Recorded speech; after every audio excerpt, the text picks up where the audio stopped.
Bismillah, assalamualaikum warahmatullahi wabarakatuh. Alhamdulillah karimur rahman, khalaqal insan, alamul bayan. Allahumma shalli ala Muhammad wa ala ali Muhammad. Insyaallah pada siang atau pagi hari ini, pagi menjelang siang ya, kita akan lanjutkan kita punya tilawah dengan tadabbur ya. Dan satu paket ini tilawah dengan tadabbur. Alhamdulillah pada pagi hari ini kita membaca satu juz Al-Quran ya. Masya Allah luar biasa ya. Jadi kalau begini terus tiap minggu berarti kita cukup 30 minggu sudah 30 juz. Ya, ada orang yang sebelum nggak pernah khatam ya.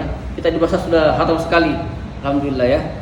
Suatu kebanggaan, syukur untuk kita semua karena bisa bertilawah sama-sama, belajar sama-sama. Dan ada juga ambil saya lihat baru buka Al-Quran kalau di sini ya. Kalau di rumah nggak buka Al-Quran. Oleh karena itu semoga bisa membesarkan hidupnya dengan rajin membaca Al-Quran. Ayo kita mulai dengan tadabbur ayat 177. Saya baca ayatnya. Laisal birra an tuwallu wujuhakum qiblal masyriqi wal maghrib. Sini saya lihat bahasa Arabnya ya. Laisal birra an tuwallu wujuhakum, bukanlah semata-mata kebaikan itu dengan antual wujuhakum, yang engkau harapkan mukamu ke barat dan ke timur untuk sholat ya. Kebaikan itu bukan saja dengan sholat atau mengharapkan muka kita ke barat dan ke timur atau ke timur dan ke barat. Al-masyriq itu adalah timur, al-maghrib itu barat. Akan tetapi kebaikan itu banyak sekali.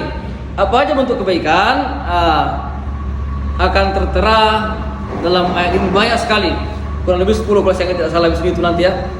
Yang pertama adalah kebaikan itu man amana billahi, satu, beriman kepada Allah ya. Jadi sebaik apapun kita, kalau tidak ada keimanan kepada Allah, tiada kepercayaan kepada Allah, maka itu tidak ada artinya. Oleh karena itu kebaikan pertama adalah beriman kepada Allah. Artinya mempercayai keesaan Allah, mempercayai wujud Allah, mempercayai bahwasanya Allah adalah berada di tempat yang tertinggi, zatnya di sana, tapi kekuasaannya di mana-mana. Zat Allah itu di tempat yang tertinggi, tapi kekuasaannya di mana-mana. Di salah itu kalau mengatakan Tuhan di mana-mana, salah itu.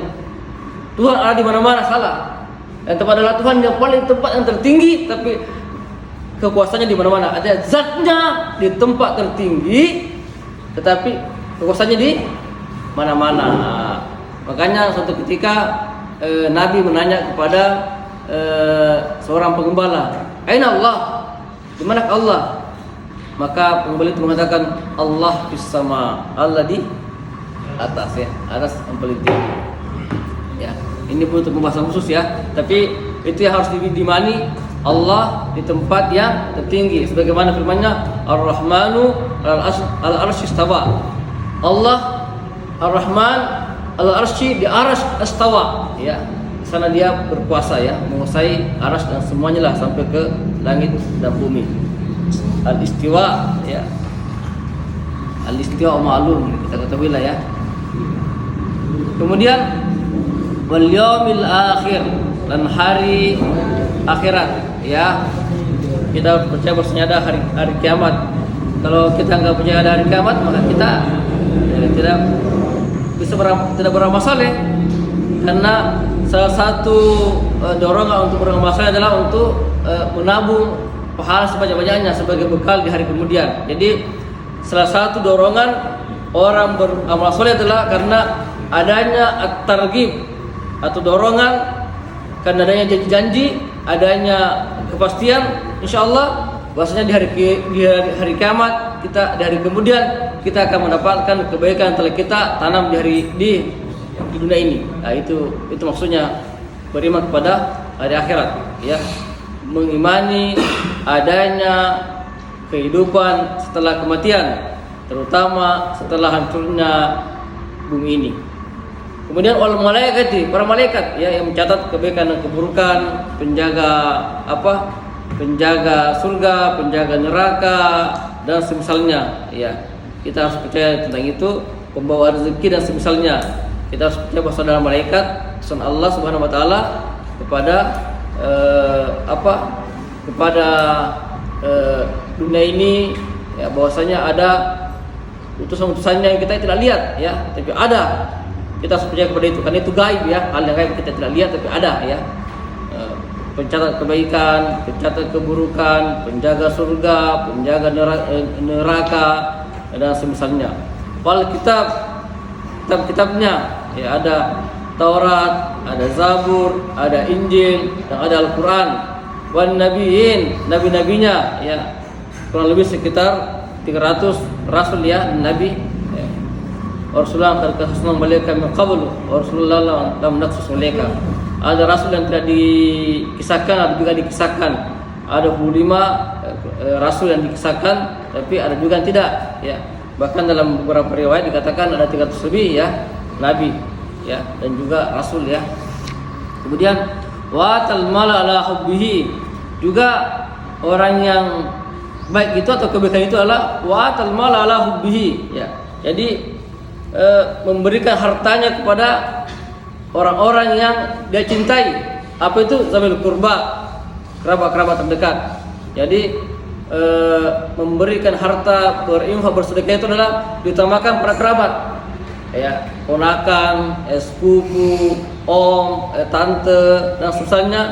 Utamakan memberikan dulu kepada kerabat kalau berbentuk sedekah dan infak, ya. Kemudian wal yatama, anak-anak yatim, ya, anak-anak yatim, panti asuhan atau di panti asuhan, ya, pelihara mereka, bantu mereka, ringankan beban mereka, ya. Wal masakin, orang-orang miskin, ya, makanya salah satu asbab dalam penerimaan zakat kan wal masakin, orang yang miskin. Wabun sabil, juga asbab dalam pembagian zakat, itu orang-orang yang dalam perjalanan tapi kehabisan bekal, berhak mendapatkan zakat. Dan juga utama untuk diberikan infak dan sedekah, ya. Wasailin, orang-orang yang meminta-minta. Nah, ini dalam keadaan terdesak, meminta-minta boleh, ya. Kita berikan mereka sesuai kebutuhannya, untuk mencukupi kebutuhannya para meminta-minta. Wafir riqab, hamba sahaya. Hamba sahaya ini juga masuk dalam kategori asnaf, ya. Itu orang-orang yang ada dulu pada zaman dulu kala, ya, ada perjanjian kepada tuannya bahwasanya kalau budak ini punya uang sekian, harta sekian, maka boleh dia dimerdekakan, maka boleh dibantu untuk merdeka daripada penghambaan. Wa aqamas shalah wa ataz zakah, ya, mendirikan salat dan mengeluarkan zakat. Nah, intinya jadi ini tutup dengan mendirikan salat dan mengeluarkan zakat. Artinya kalau orang tidak salat dan tidak berzakat maka enggak ada artinya, ya. Harus satu paket ini. Kemudian wal mufuna bi ahdihim, orang-orang yang menepati janji, ya. Iza ahadu, jika mereka berjanji. Sebab orang yang berjanji lalu ingkar atau tidak menepati janjinya, maka dia disebut dengan nifaq atau munafik, ya. Ayatul munafiki salasa, ada 3 tanda-tanda orang munafik. Pertama, iza hadasa kadzaba, kalau dia berkata dia berbohong. Wa iza wa'ada akhlafa, kalau dia berjanji dia ingkar janjinya. Wa iza tumina khana, jika dia diberi amanah maka dia khianat. Nah, makanya salah satu titik kebaikan adalah, yang terpenting adalah wal mufuna bi ahdihim iza ahadu, yaitu orang-orang yang menepati janjinya jika dia jika dia berjanji, ya. Menepati janjinya jika dia berjanji. Banyak sekali kisah-kisah Rasulullah itu kalau berjanji, masya Allah, selalu menepati janjinya, ya. Kalau kita, ya, diusahakan supaya janji ditepati, ya. Apalagi kalau kata-kata insyaallah. Insyallahnya tukang penjahit itu beda itu. Dengan insyallahnya pembuat kue, pembuat roti. Kalau kita ke penjahit, sudah pakaianku insyaallah besok. Bagaimana pakaianku, Pak? Insyaallah besok. Besok lagi insyaallah. Jadi enggak jelas insyallahnya. Jadi insyallahnya orang Arab itu beda dengan insyallahnya orang Indonesia atau orang Indonesia, ya. Insyaallah tergantung situasinya. Kalau insyaallah semuanya itu harus sudah mestinya seperti janjinya. Besok insyaallah jadi. Bilang aja kalau nggak bisa hari minggu ini Pak, minggu depan pi. Ya. Sudah sekali kita begitu. Insyaallah tapi nggak jelas kapan wujudnya. Kemudian apalagi perbuatan baik adalah was-sabirina fil ba'sai, itu orang-orang yang sabar dalam menghadapi kesulitan hidup, kesulitan ekonomi. Ya. Uangnya kurang terus ya. Kadang-kadang mau makan saya susah, mau ngojek aja susah, bayar ini bayar itu terlalu banyak dibayar masalahnya. Jadi tidak cukup kebutuhan. Dengan keadaan seperti itu dia sabar. Ya. Insyaallah itu satu kebaikan yang luar biasa. Kemudian wadharroi, orang-orang ditimpa sakit, ya sakit. Jadi kita ini hidup teman-teman sekalian macam-macam godaannya, macam-macam cobaannya. Ada orang ditimpa dengan musibah atau dengan cobaan ekonominya meramari, nggak cukup untuk menutup kebutuhan hidupnya. Ada orang ditimpa dengan keluarganya broken home, anaknya atau istrinya selingkuh, suaminya juga selingkuh, ya, anaknya terkatung-katung, susah ya. Ada juga orang ditimpa dengan cobaan tetangganya tidak baik. Wah, tetangganya itu dia gembira kalau dia sakit. Tetangganya gembira kalau dia sakit. Ya, kalau tetangganya sakit dia gembira, ya. Kalau tetangganya sehat, dia sakit hati. Kalau tetangganya kaya, dia mau sekali supaya berubah jadi miskin, supaya dia gembira. Jadi dia tidak mau melihat orang lain senang, dan senang melihat orang lain susah. Nah, cobaan juga itu. Ada dicoba dengan dikasih pemimpin yang jahil, bodoh. Pemimpinnya ini baru tepat kalau memutuskan perkara yang zalim. Ya. Ada begitu, ada juga begitu. Ada juga pemimpin yang dapat pemimpin yang suka berperanglah dia, terserah rakyatnya. Macam-macam cobaan di dunia ini, ya. Macam-macam cobaan di dunia ini, ya. Ada juga dikasih apa lagi? Dikasih kendaraan yang rusak terus. Itu rusaknya lucu. Kalau dinas rusak, kalau pribadi aman-aman saja. Ada begitu, ya. Jadi macam-macam orang cobanya. Ada orang coba ya kena sakit ya. Istrinya sakit, anaknya sakit, suaminya sakit. Baik itu sakit karena memang sakit badannya atau sakit hati. Ada begitu, sakit hati sekali sama suaminya, ada begitu. Atau sakit hati sama istrinya, sakit hati sama keluarganya, ya. Cobaan-cobaan suami itu. Dan orang-orang yang bisa melewati cobaan itu insyaallah akan mendapatkan kebaikan-kebaikan. Apalagi bisa menyelesaikan cobaan-cobaan itu, ya. Sebelumnya bertengkar, diselesaikan dengan aman damai, rujuk kembali, ada yang begitu ya. Semoga teman-teman kita, saudara kita, kerabat kita mendapatkan cobaan supaya kembali dipulihkan suasananya, ya. Nah, ulaikal ladzina shadaku, mereka itulah orang-orang yang benar, orang-orang yang baik, ya. Banyak ya, ada 10 ya.